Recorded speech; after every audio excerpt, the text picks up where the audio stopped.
बूढ़े माँ बाप पर बेटी बनी बोझ। मदन भैया, और कोई रिश्ता है तो बता दो। अभी तक जितने रिश्ते थे वो तुम्हें मैंने बता चुका हूँ, और सभी को अच्छा खासा दहेज चाहिए। बिना दहेज के आजकल शादियां कहाँ होती हैं। मैं बहुत गरीब हूँ भाई मेरे पास इतना पैसा नहीं है कि मैं अपनी बेटी की शादी में दहेज दे सकूं। पता नहीं इस मनहूस के नसीब में क्या लिखा है। काशी इस तरह अपनी बेटी को दोष दे रहा था। क्या हुआ, आज तो घर पर मेहमान आए थे, उन्हें हमारी बेटी पसंद नहीं आई क्या? बात पसंद की नहीं, बात तो दहेज की है। हम दोनों गरीब बूढ़े माँ बाप कहाँ से लेकर आएंगे दहेज के लिए पैसा। बिल्कुल सही कह रहे हो, काश हमें बेटा हो जाता। ये सुनकर नैना को बहुत बुरा लगता है, उसकी आंखें भर आती हैं। माँ, बाबूजी, आप मेरे लिए रिश्ता क्यों ढूंढ रहे हो? मैं अपनी पढ़ाई करके कुछ बनना चाहती हूँ। अरे तू चुप हो जा। इधर तेरे लिए रिश्ता नहीं मिल रहा और तुझे पढ़ाई की पड़ी है। गांव की सारी लड़कियां विदा हो गईं, एक तू ही विदा नहीं हो रही। इसमें मेरा क्या कसूर है बाबा? अपने बाबा से मुंह चोरी कर रही है, जा जाकर घर के काम कर। नैना रोते हुए घर के काम करने लगती है। क्यों भगवान, क्यों? तुमने मुझे क्यों लड़की पैदा किया? काश कि मैं एक लड़का होती तो अपने माँ बाप पर बोझ न होती। नैना बहुत ज्यादा दुखी थी। एक दिन मजदूरी करके बूढ़े माता पिता घर की तरफ आ रहे होते हैं कि तभी श्यामलाल उन्हें रोक लेता है। अरे काकी, काका, पाए लागू, कैसे हो आप लोग? हम तो ठीक है बेटा, तुम बताओ कैसे हो? मैं भी ठीक हूँ। तुम्हें खुशखबरी देना चाहता हूँ, मेरा बेटा पढ़ाई करके इंजीनियर बन गया है। ये लो मिठाई खाओ काकी। अरे ये तो बहुत अच्छी बात है। भगवान करे ऐसे ही तुम्हारा बेटा तरक्की करता रहे। वैसे नैना का क्या हुआ? उसकी शादी कब कर रही हो आप दोनों? दुर्गा, काशी ये सुनकर चुप हो जाते हैं। करेंगे बेटा, हम अपनी बेटी की शादी करेंगे। अरे अब बेटी को बुढ़िया करके शादी करोगे क्या? यही तो उम्र होती है बेटियों की शादी करके उन्हें उनके ससुराल विदा करने की। अरे दरअसल हमें कोई लड़का पसंद नहीं आ रहा, बस इसीलिए। अरे मैं तो कहता हूँ कि कोई गरीब सा घर देख कर बिटिया की शादी कर दो तो अच्छा रहेगा। वक्त पर हाथ पीले हो जाने चाहिए आजकल बेटियों के। हाँ हाँ, देखते हैं क्या होता है। चलो दुर्गा, चलते हैं, घर के लिए देरी हो रही है। काशी के कहने पर दुर्गा उसके साथ साथ आगे की तरफ चलने लगती है। कुछ दूरी पर चलने के बाद दुर्गा अपने पति काशी से कहती है, देखो ना, लोगों की बिटिया सही समय पर ब्याह कर अपने ससुराल चली जाती हैं। हमारी तो एक ही बेटी है, उसकी भी शादी नहीं हो रही, और कब तक हमारी बिटिया हमारे घर पर ऐसे ही पड़ी रहेगी? कब उसकी शादी होगी? अगर मैं गरीब ना होता तो बहुत जल्दी अपनी बेटी की शादी कर देता। अरे इतना पैसा कहाँ से लेकर आऊंगा दहेज में देने के लिए? जो लोग दहेज नहीं मांगते वो मेरी बेटी को पसंद ही नहीं करते, और जो दहेज मांगते हैं उन्हें देने के लिए मेरे पास एक फूटी कौड़ी नहीं है। जब से हमारी बेटी पैदा हुई है तब से ही हमारी किस्मत को ताले लग गए हैं। पता नहीं ये मनहूस हमारे घर से कब जाएगी।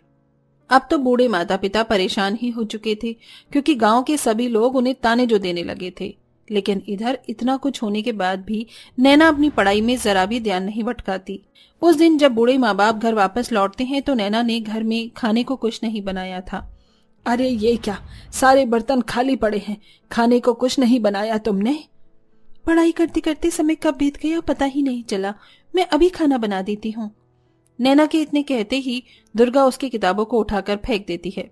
सारा दिन हम मजदूरी करते हैं, तेरे बाबा भी मजदूरी करते हैं, शाम को हम लोग कितने थके होते हैं, इस रोटी के लिए हम कितनी मेहनत करते हैं, और तू हमें समय पर रोटी नहीं बनाकर दे सकती। अरे क्या फायदा तेरे होने का? एक तो तू पहले ही हमारे सर पर बोझ की तरह पड़ी है, और अब तू घर के काम भी नहीं करती, सारा दिन इन किताबों के अंदर ही घुसी रहती है। अगर आज के बाद तुमने घर में खाना बनाकर नहीं रखा तो हमसे बुरा कोई नहीं होगा, समझी तुम? जाओ, जाकर हमारे लिए खाना बनाओ। काशी और दुर्गा के डांटने पर बेचारी नैना फूट फूट कर रोने लगती है, और वो रोते हुए ही अपने बूढ़े माता पिता के लिए खाना बनाती है। घर की इन सभी परेशानियों से अब उसका पढ़ाई से भी धीरे धीरे मन हट रहा था। वो इस समय +2 कर रही थी, लेकिन क्लास में ध्यान न लगाने की वजह से उसकी टीचर उससे पूछती है, क्या हुआ नैना? क्लास की सबसे पढ़ाकू लड़की आजकल पढ़ाई में ध्यान नहीं दे रही है। घर में सब कुछ ठीक तो है ना? कोई परेशानी है तो तुम मुझे बता सकती हो। सुशीला के ये पूछते ही नैना रोने लगती है। अरे ये क्या, तुम तो रोने लगी? इतनी होनहार लड़की ऐसे कैसे रो सकती है? चलो मुझे बताओ क्या हुआ। मैडम जी, मेरे माता पिता मेरी शादी करवाना चाहते हैं, लेकिन उन्हें मेरे लिए कोई लड़का ही नहीं मिल रहा। मेरे साथ की सभी लड़कियों की शादी हो गई है, बस मैं ही बच गई हूँ। इसीलिए मेरे माता पिता को लगता है कि मैं उनके ऊपर बोझ बनती जा रही हूँ। अच्छा, तो ये बात है।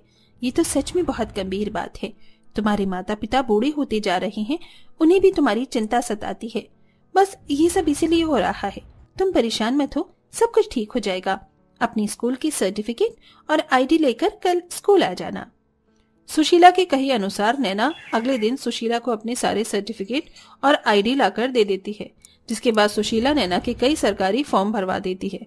इधर घर संभालने के साथ साथ नैना दिन रात सरकारी नौकरी की तैयारी में लग जाती है और खूब जमकर पढ़ाई भी करती है। कुछ दिन बाद अचानक से गांव के कई सारे लड़कों के नाम सरकारी नौकरियों में निकलते हैं। अरे काशी भाई, ये लो मिठाई खाओ, मेरे बेटे की सरकारी नौकरी लग गई है। काफी समय से बेचारा मेहनत कर रहा था, आखिरकार उसकी सरकारी नौकरी लग ही गई। अब हमारी सारी परेशानियां खत्म हो जाएंगी काशी भाई। मुबारक हो मदन भाई, काश कि तुम्हारे बेटे की तरह मेरा भी कोई बेटा होता। बेटी ना होकर भगवान मुझे बेटा ही दे देता तो अच्छा होता। चलो जी, घर चलते हैं। घर चलकर थोड़ा सा आराम करेंगे। आज बहुत सारा काम करवा लिया ठेकेदार ने। दुर्गा काशी को ऐसा बोलकर किसी बहाने से घर लेकर आने लगती है। वो देखती है कि गांव के कई घरों में बहुत लोग खुशियां मना रहे थे, लेकिन वहीं पर उनके मन में बस यही चल रहा था कि कहीं ना कहीं अगर आज उनका कोई बेटा होता तो उनका भी बेटा इस तरह आगे बढ़ता। घर पहुंचने के बाद उन्हें खाना बना हुआ मिलता है। माँ, बाबूजी, आप खाना खा लो, मैंने खाना समय पर बना दिया है। नैना के कहने पर दुर्गा और काशी दोनों हाथ मुंह धोकर खाना खाने के लिए बैठ जाते हैं। थोड़ी ही देर में उनके घर के बाहर थोड़ा हल्ला मचने लगता है। ये क्या हो रहा है? घर के बाहर कौन हल्ला मचा रहा है? अरे गांव के कई लड़कों की सरकारी नौकरी लग गई, तो इसीलिए बस सभी जश्न मना रहे हैं। हमारे इन सब से कोई लेना देना नहीं है। तभी उनके घर के बाहर एक डाकिया आता है। अरे कोई घर में है तो बाहर आओ, देखो सरकारी लेटर आया है तुम्हारे घर पर। डाकिया की आवाज सुनकर काशी और दुर्गा दोनों खाना छोड़कर घर के बाहर आते हैं। सरकारी कागज हमारे घर पर? सरकारी कागज क्या करेगा? लगता है तुम्हें किसी ने गलत पता दे दिया है। अरे पता तो सही है, क्या नैना इसी घर में रहती है? हाँ, नैना हमारी ही बेटी है। ये लो बहन जी, तुम्हारी बेटी की सरकारी नौकरी लग गई है। महीने की तनख्वाह मिलेगी उसे 80,000 रुपए। ये सुनते ही दुर्गा और काशी के पैरों तले जमीन खिसक जाती है। उन्होंने तो इसके बारे में कभी सोचा ही नहीं था। तभी काशी आवाज लगाकर अपनी बेटी को बाहर बुलाता है। अरे नैना, नैना बेटी बाहर आओ। काशी के बुलाने पर नैना बाहर आती है। उसकी आंखों में आंसू होते हैं और वो अपने माता पिता से माफी मांगने लगती है। माँ, बाबूजी, मुझे माफ कर दो। आपको गुस्सा आ रहा होगा, मुझे मेरी टीचर को अपने सर्टिफिकेट नहीं देने चाहिए थे। मुझे तो इसके बारे में पता भी नहीं था, उन्होंने ही मेरा फॉर्म भरवा दिया। तभी सुशीला वहां आ जाती है। नैना, मुबारक हो, तुमने टॉप किया है और तुम्हारी सरकारी नौकरी लग गई है। भाई साहब, बहन जी, जिस बेटी को तुम अपने सर पर बोझ समझकर इस घर में रख रहे थे, आज इसी लड़की ने सरकारी नौकरी हासिल कर ली है, जो कि आजकल बेटे भी नहीं कर पाते। सुशीला की ये बात सुनकर काशी और दुर्गा दोनों ही रोने लगते हैं। वो कुछ कह पाए इतने में एक न्यूज़पेपर वाला न्यूज़पेपर लेकर आता है और पूरे गांव वालों को पढ़कर सुनाने लगता है।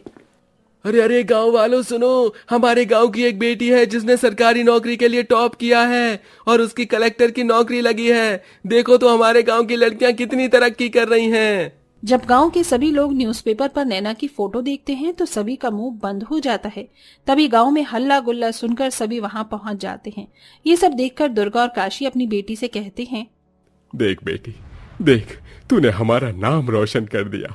तूने तो वो तरक्की हासिल कर ली जो इस पूरे गांव का कोई बेटा नहीं कर पाया।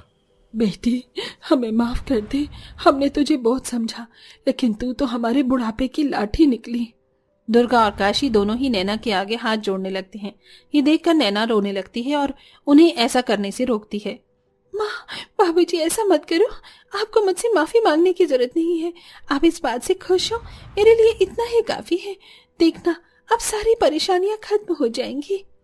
नैना ऐसा कहकर अपने गरीब बूढ़े माता पिता को गले से लगा लेती है, जिसके बाद बहुत जल्द वो अपने सरकारी कलेक्टर के दफ्तर में पहुंच जाती है और नौकरी करने लगती है, जिससे उसके घर की परेशानियां धीरे धीरे खत्म हो जाती हैं और वो अपने बूढ़े माता पिता की मजबूत लाठी बनकर उन्हें खुश रखती है।